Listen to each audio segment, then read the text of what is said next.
Mike police વકીલ ભાઈ આવે પધારે અને રામદેવના પૂજારી પરિષદના સદસ્ય પછી અધિકારી પદાધિકારી કદાચ મને ન ખબર હોય તો પૂજારી પરિષદમાંથી સદસ્ય તરીકે એક ભાઈને વિનંતી કરું આવે અને 2-5 મિનિટની અંદર આ કાર્યની જાણકારી મને આપે. આવો પધારો ભાઈ, બાપુ આવો પધારો.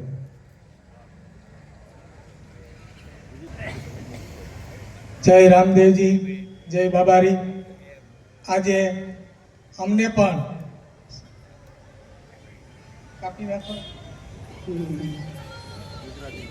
ભગવાન રામદેવજી મહારાજના વક્તાનો સારું એવું અમને જ્ઞાન પ્રાપ્ત થયું. અહીં કથા સાંભળી અમે પણ ભાવ વિભોર થઈ ગયા છે. કારણ કે બાબા રામદેવજી મહારાજનો સત્ય સનાતન ધર્મ જે છે તે 18 વર્ણનો ધર્મ છે. બાપુજીએ બહુ સરસ વાત કરી છે. કારણ કે રામદેવજી મહારાજે 18 વર્ણને એક કરેલા છે. તો આવો સત્ય સનાતન ધર્મ જે દાતા પાછો લેવો અવતાર 2026નું જે અભિયાન છે એના વિશે બાપુએ તો કથાકાર આપણે જે ઘણી બધી માહિતી આપી એ સાંભળીને મને પણ ખૂબ જ આનંદ થયો છે. તો દાતા પાછો લેવો અવતાર આ અભિયાન છે જેના રાષ્ટ્રીય અધ્યક્ષ શ્રી અમરસિંહ બાપુ તુવર મહારાજ છે, રાષ્ટ્રીય સંયોજક શ્રી કડવાભાઈ ડામોર, રાષ્ટ્રીય પ્રભારી શ્રી કિશોરભાઈ સરવૈયા જે અહીંયા ઉપસ્થિત છે.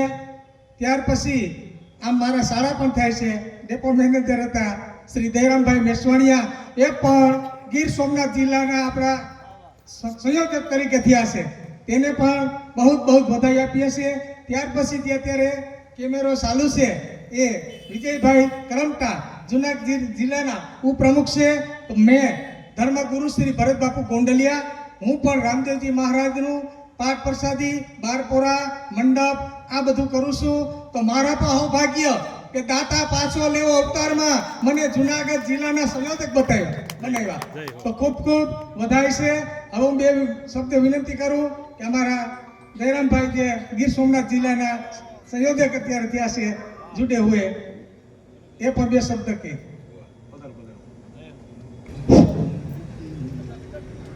बोलो रामदेव जी महाराज नकलंग नेजावाळानी. આજે અહીંયા રામકથા રામદેવજી મહારાજની લીલાના વર્ણનમાં પૂજ્ય દાદાએ ઘણું બધું સમજાયું અને દાતા લ્યો અવતાર રામદેવજી મહારાજનું એક અભિયાન ચાલી રહ્યું છે. તેમાં હું તો હમણાં જ જોડાણો છું, પણ ખુશીની વાત એ છે કે સત્ય સનાતન ધર્મને ઉજાગર કરવા માટે આપણે બધાને ખંભે ખંભા મિલાવીને આ કામ કરવું પડશે. આજે હિન્દુત્વવાદી માટે આપણે સત્ય સનાતન ધર્મને જે લડી રહ્યા છે એના માટે આજે રાષ્ટ્રીય રામદેવ પૂજારી પરિષદ રામદેવરા ગુજરાત દાતાલિયો અવતાર બહુ ખરેખર ઉજાગર કરે એવું છે. બધા આનો લાભ લેજો અને આપણા કુટુંબમાં ભાઈ ભારું બહેન બેટી બધાને આનો તમે સમજાવજો. અને ખરેખર આ એક અભિયાન ખૂબ આવકારીદાયક છે અને ઘણું બધું આપણે ભટજીએ કીધું.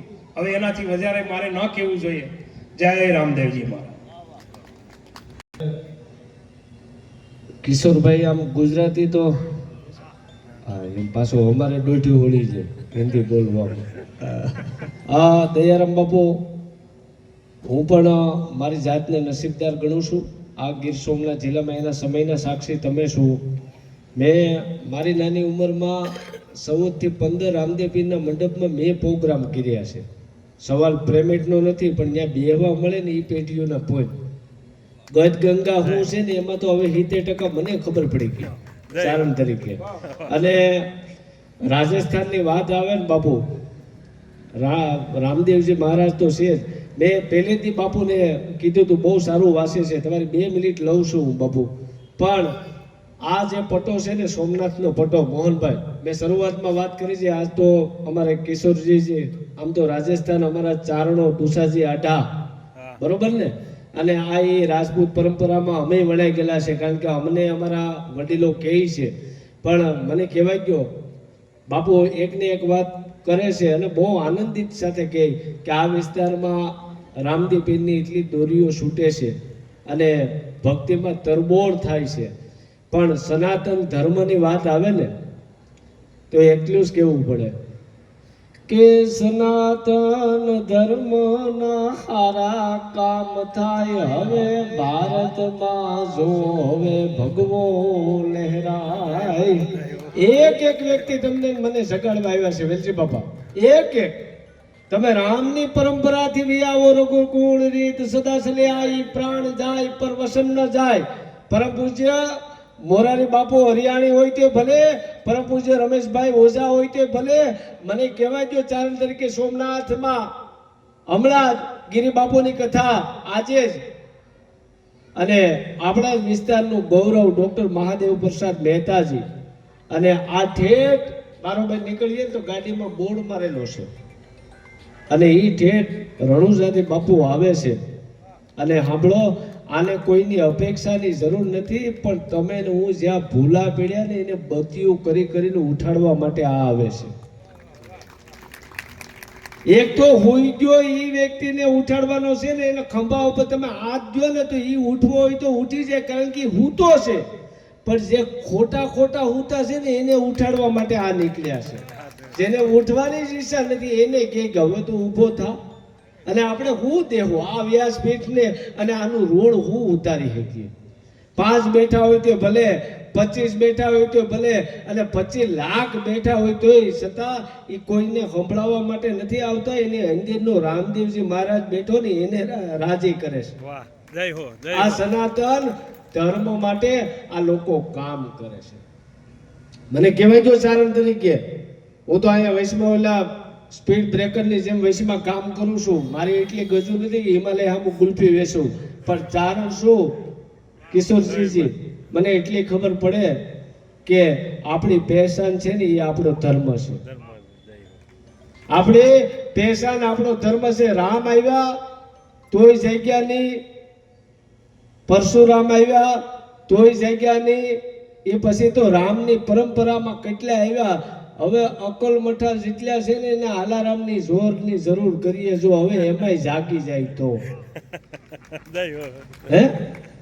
એટલે મારે કહેવાનું એટલું છે, આ સોમનાથનો પટ્ટો છે. આપણે તો અહીંયા ધર્મ પડ્યો છે બાપ.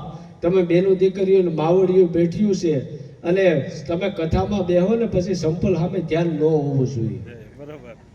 75 રૂપિયાના કિશોરસિંહજી સંપલ સામે ધ્યાન રાખે ને સત્યનારાયણ નો કઠિયારો હાથમાં પછી કે પ્રસાદ આવ્યો તો પ્રસાદ ખાવા જ મોકલ્યા. માફ કરજો, મારે તમે વ્યાજ પીઠ ઉપર બેઠા ને મારે લોક કહેવાય કેમેરો હાલે છે ને કહું છું. આ ફોટો કે હાલો સોમનાથ રે જાય રે ગુણલામાં દેવ ના ગાયે.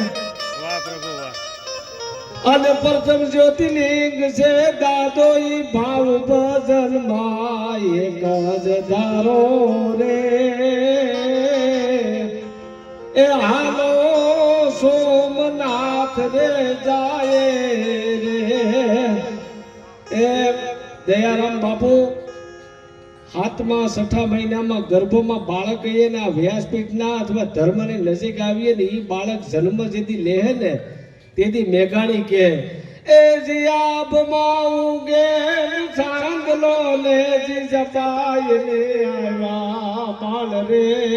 જીજાબાઈ ને આવ્યા બાલ બાલોડા ને માધહી સોળે આન ધાણા ડોંગરા ડોલે.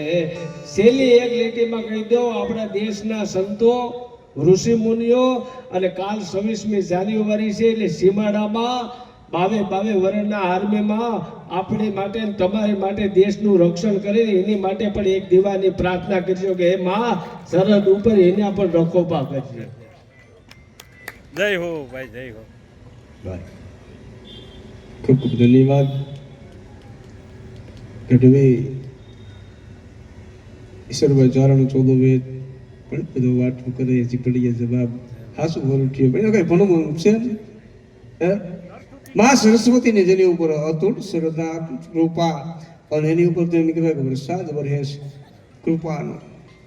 એટલે આવા વિજયદાન ગઢવી આજે સતત 5 દિવસથી અહીંનું એલાઉન્સ સંભાળ્યું છે, પણ હૃદયના ભાવથી પોતે સરસ મજાનું વક્તવ્ય કરે છે.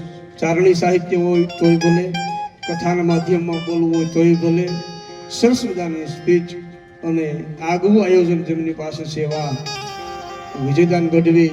એને તાલીનો કોઈ વાત નથી, પણ મારે એકવાર વ્યાસપીઠથી કહેવું છે, એકવાર જોરદાર તાલીનો ક્લાસથી આપણે ગઢવીને વધારીએ. કારણ કે જેમનું હૃદય કોમળ છે, એ સ્વભાવ સ્થિતિને ત્યારે એવા ગઢવીને ભગવાન રામદેવજી મહારાજ ખૂબ ખૂબ આગળ વધે એવી પ્રાર્થના કરીએ. સાથે આજના દિવસે રામદેવરા સમગ્ર પરિવાર, ઉદારી પરિષદ, એમના સદસ્યો અને તમામ ટીમ, એ બધાને ભગવાન રામદેવજી મહારાજ અતિથિ વધારે આ કાર્યમાં વેગ આપે એવા વ્યાસપીઠથી આશીર્વાદ સાથે કથા આપણે આગળ વધીએ. આપ